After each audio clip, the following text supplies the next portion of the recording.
You're very welcome back to the show now. Have you ever heard of parental alienation? In short, it is where a child sides strongly with one parent after a divorce or a separation and rejects the other parent without justification and despite a previous loving relationship. Now, currently, there is no policy in Ireland to define, detect or resolve parental alienation. However, to shine some light on this topic, we're delighted to welcome systemic family psychotherapist Brian Sullivan to the show. First of all, Brian, I have to ask you, what is a systemic family psychotherapist? Because it's the first time I've come across it. And all my time working in television.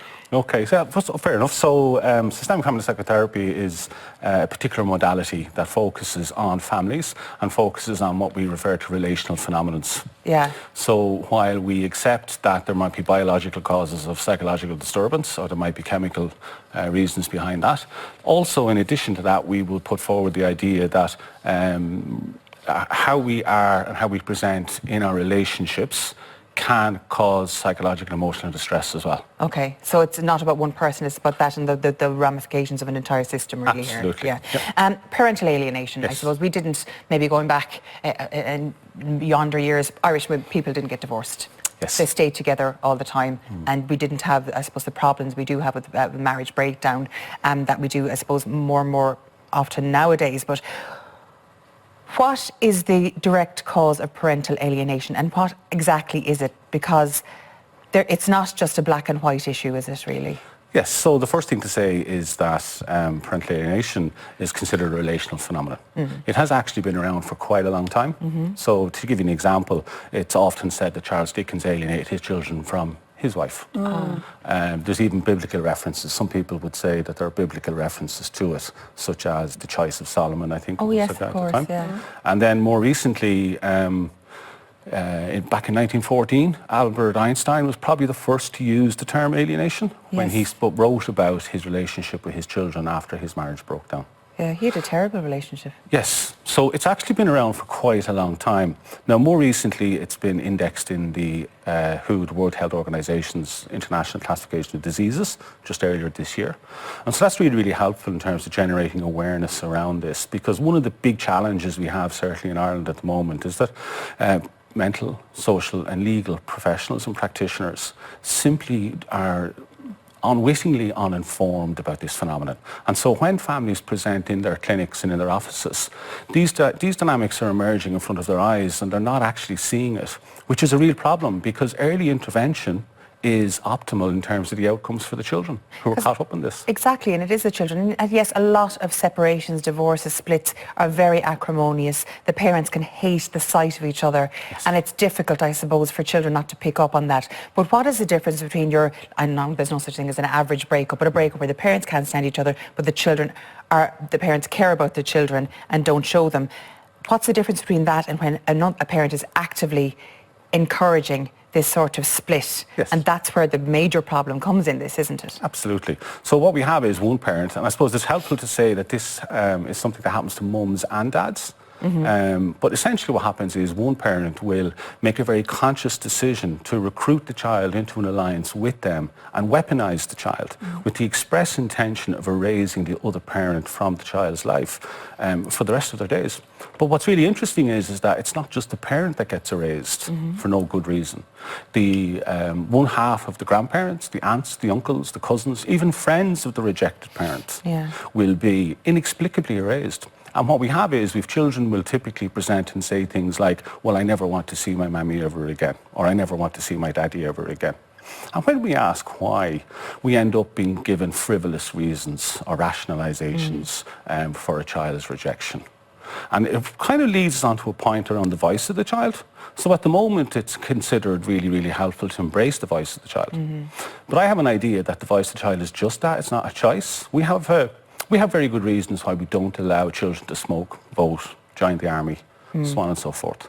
And yet, when we come to the crucial relationships within families, we do have professionals and practitioners currently today in Ireland who will simply accept at face value the expressed wishes and feelings of a child and not try to go a little deeper to discover the ascertainable wishes and feelings of the child. Ascertainable wishes, what do you mean by that?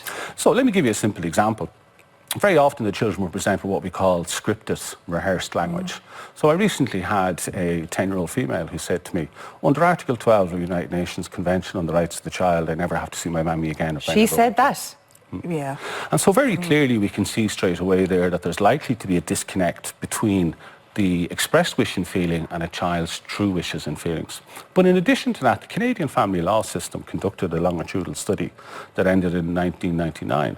And what they discovered there across the hundreds and hundreds of participants was that children who are placed into this loyalty conflict do still harbour the warm feelings for the rejected parent. And they hope and pray that the professionals will actually not believe them and will actually delve deeper and take responsibility for this. Essentially what we need to do is take the children out of the loyalty conflict or a double bind situation that they've been placed into. And what we need there is some firm and proactive decisions by the judiciary when we're in the severe end of the spectrum. And again, so we have our mild, our moderate and our severe. When we're in the severe end of the spectrum, we are likely dealing with a personality disorder in that parent, be it a mum or a dad. Likely narcissistic personality disorder or borderline personality disorder. And in those situations, we have a parent who is simply unwilling or unable to place the developmental needs of the child ahead of their own in this conflict. Now that, I think the phrase you used, weaponised, is quite strong, and it does happen in some instances where the child, not only the pawn, but the way to use as a bullet basically to wound the parent who's still, the estranged parent who still loves their child, but what would hurt them the most, their child not speaking to them ever again. However, there are different spectrums to this. You said there's a severe end, there's a moderate, and there's a mild. And a lot of people fall into this category because when there is a break in a relationship, some children feel that they have to pick sides through no reason, only I'm staying at home, mammy's at home, daddy's gone, and daddy left mammy for somebody else, so maybe I need to mind my mammy, and that they take it out on daddy. Now, is that a form of parental alienation when the decision comes from the child, or is that a different phenomenon altogether? Because that's quite prevalent. Sure. So there are genuine reasons why children will reject a parent. An obvious example of that would be domestic violence or parental abuse or neglect. And when we have findings of fact that one parent has been neglectful or abusive towards a child, that's not alienation, it never can be.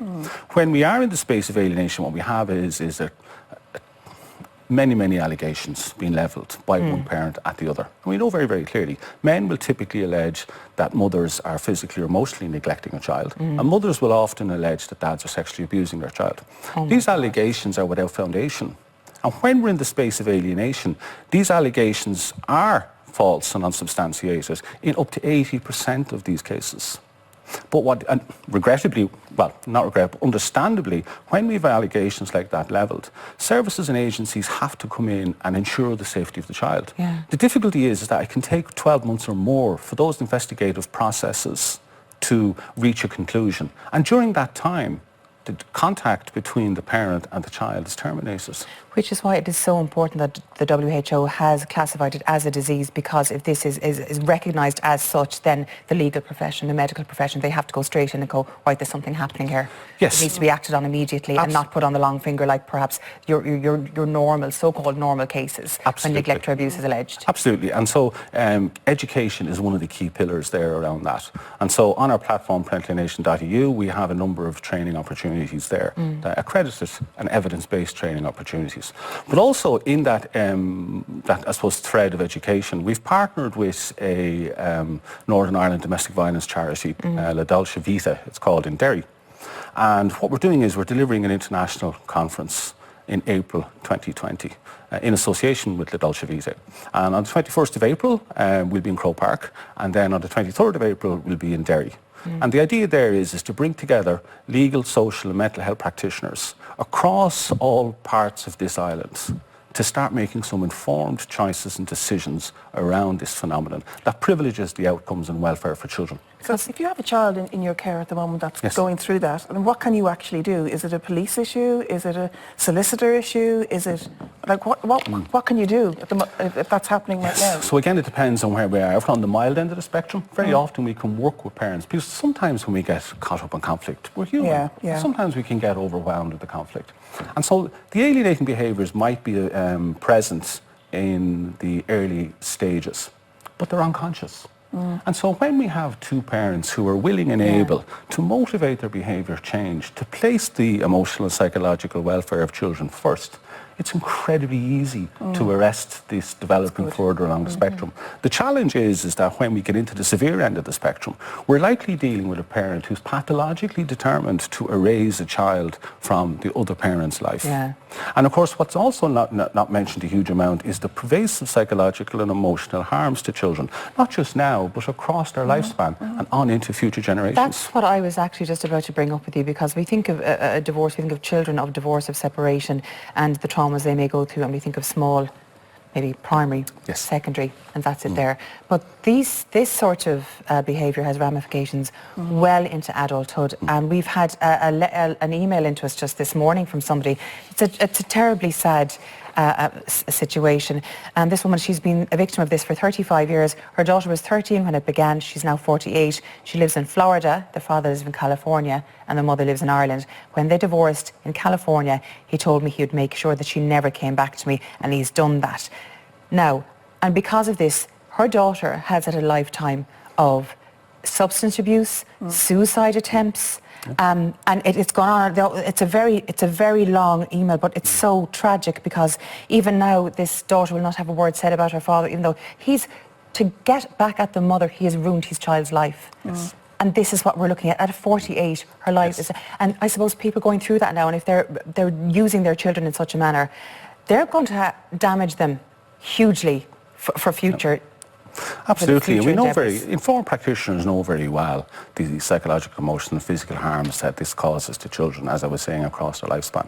Substance abuse is certainly one that's mentioned there, eating disorders, suicidal ideation, deliberate self-harming behaviours, premature sexual activity, academic underachievement, obviously enough dysfunctional pathological attachment styles, and the list just goes on and on and on. And so what this is actually about is about a child's right to have a relationship with both parents. It's not about mum's rights and it's not about dad's rights. And what we need is educated and informed practitioners who can intervene effectively.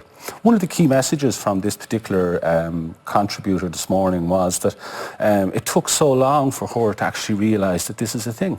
I'm meeting parents, mums and dads every week here in Ireland who are reaching out to professionals, sometimes for years, and they're not being heard. That's a secondary trauma. Now, at what level do we have to blame the professionals in this country for this, and exactly elsewhere? Because sometimes if divorces are acrimonious, there's money involved, there's property involved, there's child maintenance involved, whoever has the children most gets more money and all that sort of stuff. Does it suit a settlement, basically, in some instances, to have a child behave in such a manner, and is it used almost weaponised by the legal profession, for example? Well, not that you want to throw them all in the same bath here, but you know, can it happen? And is it open for abuse, basically? So for sure, some parents that I have been working with are absolutely motivated by maybe a bigger share of the house or a bigger share of pensions and so on and so forth. A classic one I often see is that you know, a child is simply not returned from contact. So a dad might pick a child up from a mum for a weekend, and then the child is not returned as scheduled. And when the mum tries to find out what went on, she goes to a guard station. The guard says, sorry, this is a civil matter, contact your solicitor. But then when you go to a solicitor then, and the solicitor says, well, we'll have to make an application to court. It could take 6 months to get into a court. And all the while, nobody is actually taking firm and proactive decisions that need to be taken here. Because I know of cases, as a woman, they've been back and forth in court. If a friend of mine wants to see her granddaughter, and she's been actively kept away from her. And even though they've been to court and they've said, you have to do this, it's been ignored. So there are some very, I suppose, definite and passionate legal practitioners in this space who get this and get what's happening and what's going on.